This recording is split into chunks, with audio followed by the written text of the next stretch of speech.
ನಮಸ್ಕಾರ ಸ್ನೇಹಿತರೆ. ಯುದ್ಧ ಭೂಮಿಲಿ ಶತ್ರುಗಳಿಗಿಂತ ದೊಡ್ಡ ವಿಲನ್ ಅಂದ್ರೆ ವಾತಾವರಣ. ಕಾರ್ಗಿಲ್ ಬೆಟ್ಟಗಳಿರ್ಲಿ, ಪಾಕಿಸ್ತಾನದ ಬಾರ್ಡರ್ ಆಗಿರ್ಲಿ, ಉಗ್ರರಿಗೆ ಅಡಗಿಕೊಳ್ಳೋಕೆ ದೊಡ್ಡ ಕವರ್ ಕೊಡೋದೇ ಈ ದಟ್ಟವಾದ ಮೋಡ, ಕಗ್ಗತ್ತಲು ಮತ್ತೆ ಮಂಜು. ನಮ್ಮ ತಲೆ ಮೇಲೆ ಕೋಟಿ ಕೋಟಿ ಬೆಲೆಯ ಸ್ಯಾಟಲೈಟ್ ಇದ್ರು ಕೆಳಗಡೆ ಮೋಡ ಕವಿದಿದ್ರೆ ಅದಕ್ಕೆ ಸ್ಪಷ್ಟವಾಗಿ ಕಾಣಿಸಲ್ಲ.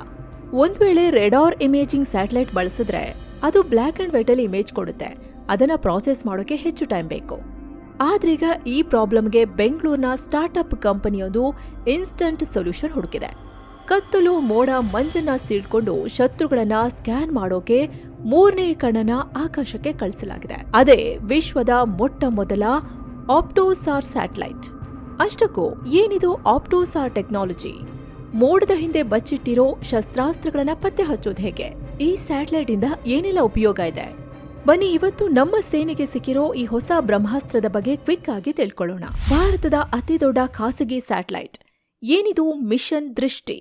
ಸ್ನೇಹಿತರೆ, ನಮ್ಮ ಸೇನೆಗೆ ಸಿಕ್ಕಿರೋ ಈ ಹೊಸ ಬ್ರಹ್ಮಾಸ್ತ್ರದ ಹೆಸರೇ ಮಿಷನ್ ದೃಷ್ಟಿ. ಇದೊಂದು ಅತ್ಯಾಧುನಿಕ ಅರ್ತ್ ಅಬ್ಸರ್ವೇಷನ್ ಸ್ಯಾಟಲೈಟ್.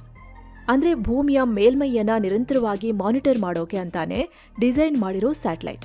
ಇದರ ತೂಕ ಬರೋಬ್ಬರಿ 190 kg. ಭಾರತದ ಪ್ರೈವೇಟ್ ಕಂಪನಿಯೊಂದು ನಿರ್ಮಿಸಿದ ಅತಿ ದೊಡ್ಡ ಸ್ಯಾಟಲೈಟ್ ಅನ್ನೋ ಹೆಗ್ಗಳಿಕೆಗೂ ಇದು ಪಾತ್ರ ಆಗಿದೆ. ಇದೇ ಮೇ 3ರಂದು ಮಸ್ಕ್ರಾ ಸ್ಪೇಸ್ ಎಕ್ಸ್ ರಾಕೆಟ್ ಮೂಲಕ ಭೂಮಿಯಿಂದ 500 ಕಿಲೋಮೀಟರ್ ಎತ್ತರದ ಕಕ್ಷೆಗೆ ಸೇರಿಸಲಾಗಿದೆ. ಇನ್ನು ಈ ಉಪಗ್ರಹ ನಿರ್ಮಾಣ ಮಾಡಿರೋದು ನಮ್ಮ ಬೆಂಗಳೂರಿನ ಗ್ಯಾಲಕ್ಸಿ ಐ ಅನ್ನೋ ಕಂಪನಿ. ಸುಯೇಶ್ ಸಿಂಗ್, ಡೆನಿಯಲ್, ಪ್ರಣೀತ್, ಕಿಶನ್ ಮತ್ತೆ ರಕ್ಷಿತ್ ಭಟ್ ಇವರೆಲ್ಲ ಐಐಟಿ ಮದ್ರಾಸ್ನ ಟೀಮ್ ಆವಿಷ್ಕಾರ ಅನ್ನೋ ಗ್ರೂಪ್ನಿಂದ ಬಂದವರು. ಈ ಯುವ ತಂಡ ಕೇವಲ 5 ವರ್ಷ ಹಗಲು ರಾತ್ರಿ ಕಷ್ಟಪಟ್ಟು ಈ ಸ್ಯಾಟಲೈಟ್ ರೆಡಿ ಮಾಡಿದ್ದಾರೆ. ಇವರ ಈ ಅದ್ಭುತ ಪ್ರಯತ್ನಕ್ಕೆ ಕೇಂದ್ರ ಸರ್ಕಾರದ ಇನ್ ಸ್ಪೇಸ್ ಸಂಸ್ಥೆ ಬೆಂಬಲ ನೀಡಿದೆ. ಅಷ್ಟೇ ಅಲ್ಲ, ಬಾಹ್ಯಾಕಾಶಕ್ಕೆ ಹಾರೋ ಮುನ್ನ ನಮ್ಮ ಇಸ್ರೋದ ಲ್ಯಾಬ್ಗಳಲ್ಲೇ ಈ ಸ್ಯಾಟಲೈಟ್ನ ಕಠಿಣ ಟೆಸ್ಟಿಂಗ್ಗಳು ಕೂಡ ನಡೆದಿವೆ. ಇನ್ನು ಭಾರತೀಯ ಸೇನೆಯ ನಾರ್ದರ್ನ್ ಕಮಾಂಡ್ ಜೊತೆ ಸೇರಿ ಕಾಶ್ಮೀರದಲ್ಲಿ ಡ್ರೋನ್ ಮೂಲಕ ಇದನ್ನ ಆಲ್ರೆಡಿ ಟೆಸ್ಟ್ ಮಾಡಿ ಸಕ್ಸಸ್ ಕೂಡ ಆಗಿದ್ದಾರೆ. ಇದನ್ನ ನೋಡಿ ಖುದ್ದು ಪ್ರಧಾನಿ ಮೋದಿ ಅವರೇ ಗ್ಯಾಲಕ್ಸಿ ಐನ ಮಿಷನ್ ದೃಷ್ಟಿ ನಮ್ಮ ಬಾಹ್ಯಾಕಾಶ ಪಯಣದ ದೊಡ್ಡ ಮೈಲಿಗಲ್ಲು ಅಂತ ಟ್ವೀಟ್ ಮಾಡಿ ಹೊಗಳಿದ್ದಾರೆ. ಸರಿ, ಸ್ಯಾಟಲೈಟ್ಗಳು ಮೊದಲಿಂದಲೂ ಇವೆ, ಆದ್ರೆ ಇದು ಮಾತ್ರ ಯಾಕೆ ಇಷ್ಟು ಸ್ಪೆಷಲ್? ಈ ಪ್ರಶ್ನೆಗೆ ಉತ್ತರ ಬೇಕು ಅಂದ್ರೆ ಮೊದಲು ಸ್ಯಾಟಲೈಟ್ ಜಗತ್ತಿನ ಅತಿ ದೊಡ್ಡ ಕುರುಡುತನ ಅರ್ಥ ಮಾಡ್ಕೋಬೇಕು. ಮೋಡಗಳನ್ನ ಸೀಳೋ ಪವರ್. ಏನಿದು ಆಪ್ಟೋಸಾರ್ ಮ್ಯಾಜಿಕ್? ಅಷ್ಟಕ್ಕೂ ಈ ಬಾಹ್ಯಾಕಾಶದ ಕುರುಡುತನ ಅಂದ್ರೆ ಏನ್ ಗೊತ್ತಾ? ಸಿಂಪಲ್ ಆಗಿ ಹೇಳ್ತೀವಿ ಕೇಳಿ. ಸ್ಯಾಟಲೈಟ್ಗಳಲ್ಲಿ ಮೇನ್ ಆಗಿ 2 ತರಹದ ಕ್ಯಾಮ್ರಾಗಳಿರ್ತವೆ. ಒಂದು ಆಪ್ಟಿಕಲ್ ಕ್ಯಾಮ್ರಾ. ಇದು ಸೇಮ್ ನಿಮ್ಮ ಮೊಬೈಲ್ ಕ್ಯಾಮ್ರಾ ಇದ್ದಂಗೆ. ಇದನ್ನ ಪ್ಯಾಸಿವ್ ಸೆನ್ಸಾರ್ ಅಂತಾರೆ. ಅಂದ್ರೆ ಸೂರ್ಯನ ಬೆಳಕಿದಾಗ ಮಾತ್ರ ಭೂಮಿಯನ್ನ ನೋಡಿ ಕ್ಲಿಯರ್ ಆಗಿ ಕಲರ್ ಫೋಟೋ ತೆಗೆಯುತ್ತೆ. ಆದ್ರೆ ಮೋಡ ಕವಿದಾಗ, ಮಳೆ ಬರೋವಾಗ ಅಥವಾ ರಾತ್ರಿ ಕತ್ತಲಲ್ಲಿ ಇದಕ್ಕೆ ಏನೂ ಕಾಣಿಸಲ್ಲ, ಬ್ಲೈಂಡ್ ಆಗ್ಬಿಡುತ್ತೆ. ಇನ್ನೊಂದು ರೆಡಾರ್ ಅಥವಾ sir, synthetic aperture radar satellite. ಇದು ಬೆಳಕನ್ನ ನಂಬ್ಕೊಂಡಿಲ್ಲ, ತಾನೇ ಮೈಕ್ರೋವೇವ್ ರೇಡಿಯೋ ತರಂಗಗಳನ್ನ ಭೂಮಿಗೆ ಬಿಟ್ಟು ಅದು ವಾಪಸ್ ಬರೋ ಸಿಗ್ನಲ್ ಕ್ಯಾಚ್ ಮಾಡಿ ಇಮೇಜ್ ಕ್ರಿಯೇಟ್ ಮಾಡುತ್ತೆ. ಇಲ್ಲೊಂದು ಡೌಟ್ ಬರ್ಬೋದು, ಮೋಡ ಮಂಜನ್ನ ಇದು ಹೇಗೆ ಸೀಳುತ್ತೆ ಅಂತ. ವಿಜ್ಞಾನದ ಪ್ರಕಾರ ಈ ಮೈಕ್ರೋವೇವ್ ತರಂಗಗಳ ವೇವ್ ಲೆಂತ್ ಬಹಳ ದೊಡ್ಡದಿರುತ್ತೆ. ಹಾಗಾಗಿ ದಟ್ಟವಾದ ಮೋಡದಲ್ಲಿರೋ ನೀರಿನ ಕಣಗಳ ಮಧ್ಯೆ ಈಸಿಯಾಗಿ ನುಗ್ಗುತ್ತೆ. ಆದ್ರೆ ಇಲ್ಲೊಂದು ಪ್ರಾಬ್ಲಮ್ ಇದೆ. ಸಾರ್ ಕ್ಯಾಮ್ರಾ ಕೊಡೋ ಇಮೇಜ್ ಬರೀ ಬ್ಲಾಕ್ ಅಂಡ್ ವೈಟ್ ಆಗಿರುತ್ತೆ. ಅದನ್ನ ಸಾಮಾನ್ಯ ಕಣ್ಣಿಗೆ ಅರ್ಥ ಮಾಡ್ಕೊಳ್ಳೋದು ಬಹಳ ಕಷ್ಟ. ಬಾರ್ಡರ್ ಅಲ್ಲಿ ಒಂದು ಪ್ರದೇಶನ ಕಂಟಿನ್ಯೂಸ್ ಆಗಿ ಮಾನಿಟರ್ ಮಾಡಬೇಕು ಅಂದ್ರೆ ಹಗಲಲ್ಲಿ ಆಪ್ಟಿಕಲ್ ಕ್ಯಾಮೆರಾದ ಕ್ಲಿಯರ್ ಕಲರ್ ಫೋಟೋ, ರಾತ್ರಿ ಹೊತ್ತು ರೇಡಾರ್ ಡೇಟಾ ಎರಡೂ ಬೇಕು. ಆದ್ರೆ ಬೇರೆ ಬೇರೆ ಟೈಮ್ ನಲ್ಲಿ ಬೇರೆ ಬೇರೆ ಸ್ಯಾಟಲೈಟ್ ತೆಗೆದ ಫೋಟೋಗಳನ್ನ ಒಂದಕ್ಕೊಂದು ಮ್ಯಾಚ್ ಮಾಡೋದು ದೊಡ್ಡ ತಲೆನೋವಾಗಿತ್ತು. ಇದನ್ನೇ ವಿಜ್ಞಾನಿಗಳು ಟೆಂಪರಲ್ ಮಿಸ್ ಮ್ಯಾಚ್ ಅಂತಾರೆ. ಅಂದ್ರೆ ಟೈಮ್ ಗ್ಯಾಪ್ ನಿಂದ ಆಗೋ ಕನ್ಫ್ಯೂಷನ್. ಜಗತ್ತಿನ ದೊಡ್ಡ ದೊಡ್ಡ ದೇಶಗಳೇ ಈ ಕನ್ಫ್ಯೂಷನ್ಗೆ ತಲೆ ಕೆಡಿಸಿಕೊಂಡಿದ್ದಾಗ ನಮ್ಮ ಬೆಂಗಳೂರಿನ ಹುಡುಗರು ಒಂದು ಮಾಸ್ಟರ್ ಸ್ಟ್ರೋಕ್ ಕೊಟ್ರು. ಅದೇ ಗ್ಯಾಲಕ್ಸಿ ಐನ ಆಪ್ಟೋಸಾರ್ ಟೆಕ್ನಾಲಜಿ. ಇವರು ಪ್ರಪಂಚದಲ್ಲೇ ಮೊದಲ ಬಾರಿಗೆ 7 ಬ್ಯಾಂಡ್ ನ ಆಪ್ಟಿಕಲ್ ಕ್ಯಾಮ್ರಾ ಮತ್ತೆ X ಬ್ಯಾಂಡ್ ನ ರೆಡಾರ್ ಎರಡನ್ನೂ ಒಂದೇ ಸ್ಯಾಟಲೈಟ್ ಒಳಗೆ ಫಿಕ್ಸ್ ಮಾಡಿದ್ದಾರೆ. ಇದ್ರಲ್ಲಿರೋ ಸಿಂಕ್ ಫ್ಯೂಸ್ಡ್ ಅನ್ನೋ ಟೆಕ್ನಾಲಜಿ ಹೆಂಗೆ ಕೆಲಸ ಮಾಡುತ್ತೆ ಅಂದ್ರೆ ಸ್ಯಾಟಲೈಟ್ ಒಮ್ಮೆ ಪಾಸ್ ಆಗೋವಾಗ್ಲೇ ಒಂದೇ ಟೈಮ್ಗೆ clear colour photo plus radar data ಎರಡನ್ನೂ ಲೈವ್ ಆಗಿ ಸೆರೆ ಹಿಡಿಯುತ್ತೆ. ಆಪ್ಟಿಕಲ್ ಸೆನ್ಸಾರ್ನ ಬಣ್ಣ ಮತ್ತೆ ಸಾರ್ ಸೆನ್ಸಾರ್ನ ಕತ್ತಲಲ್ಲಿ ನೋಡೋ ಶಕ್ತಿ, ಈ ಎರಡನ್ನು ಲೈವ್ ಆಗಿ ಮರ್ಜ್ ಮಾಡಿ ಅಲ್ಟ್ರಾ ಕ್ಲಿಯರ್ 3D ಇಮೇಜ್ ಸೃಷ್ಟಿಸುತ್ತೆ.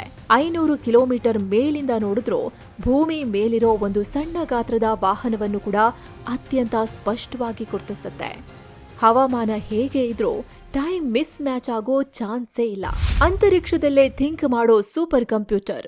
ಇಷ್ಟೆಲ್ಲ ಲೈವ್ ಆಗಿ ನಡೆಯುತ್ತೆ ಸರಿ, ಆದ್ರೆ ಆ ಇಮೇಜ್ ನಮ್ಮ ಸೇನೆ ಕೈಗೆ ಸೇರೋಕೆ ಎಷ್ಟು ಟೈಮ್ ಬೇಕೋ? ಇಲ್ಲಿ ಇರೋದ್ ನೋಡಿ ಅಸಲಿ ಮ್ಯಾಜಿಕ್. ನಾರ್ಮಲ್ ಆಗಿ ಏನಾಗುತ್ತೆ, ಸ್ಯಾಟಲೈಟ್ ಫೋಟೋ ತೆಗೆದು GB ಗಟ್ಲೆ ಡೇಟಾನ ಭೂಮಿಗೆ ಕಳಿಸುತ್ತೆ. ಅದನ್ನ ಡೌನ್ಲೋಡ್ ಮಾಡಿ ಇಲ್ಲಿರೋ ಲ್ಯಾಬ್ನಲ್ಲಿ ಪ್ರೋಸೆಸ್ ಮಾಡೋಕೆ ಗಂಟೆಗಟ್ಲೆ ಟೈಮ್ ಬೇಕು.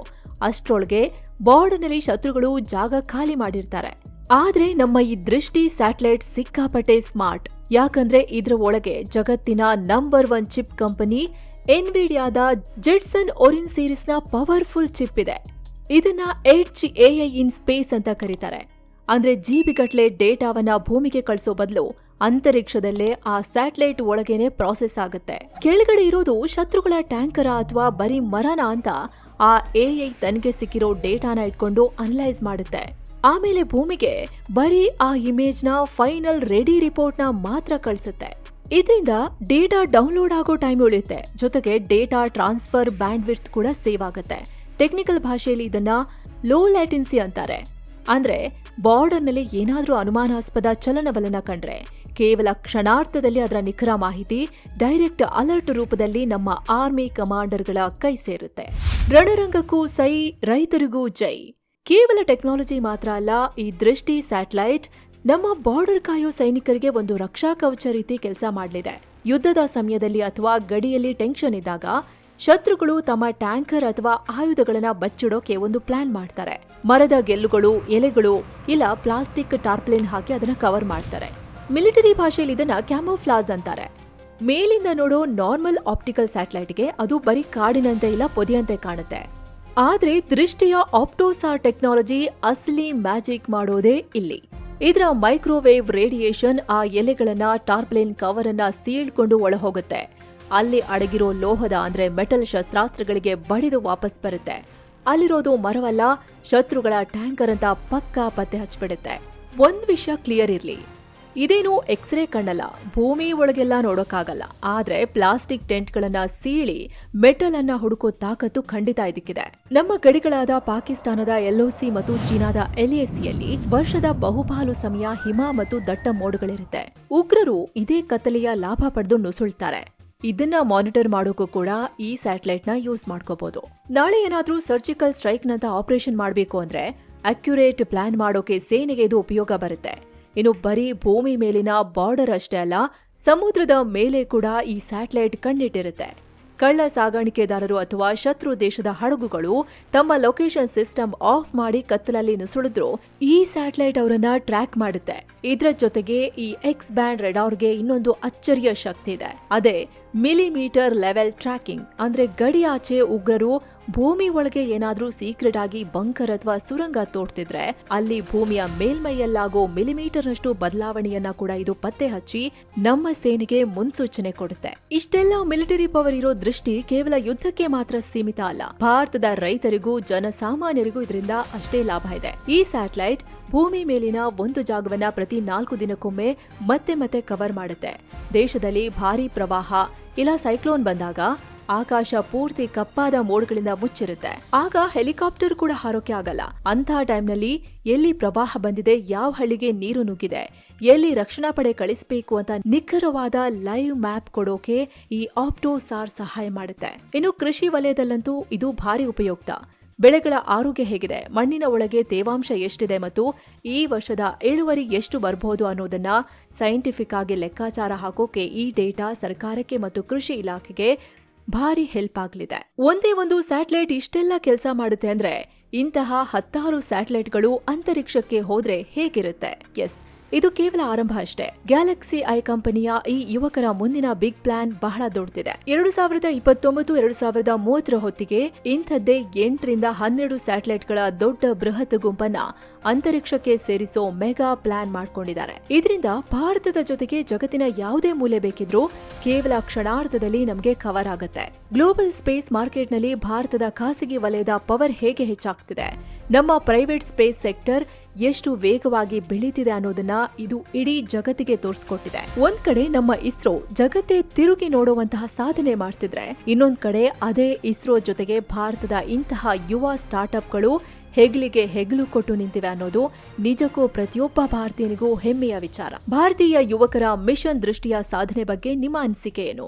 ಕಮೆಂಟ್ ಮಾಡಿ ತಿಳಿಸಿ. ಈ ಮಾಹಿತಿ ನಿಮಗೆ ಇಷ್ಟ ಆಗಿದ್ರೆ ಲೈಕ್ ಮಾಡಿ, ಶೇರ್ ಮಾಡಿ. ಹಾಗೆ ಮಸ್ತ್ ಮಗ ಚಾನೆಲ್ಗೆ ಸಬ್ಸ್ಕ್ರೈಬ್ ಆಗೋದನ್ನ ಮರಿಬೇಡಿ. ನಮಸ್ಕಾರ.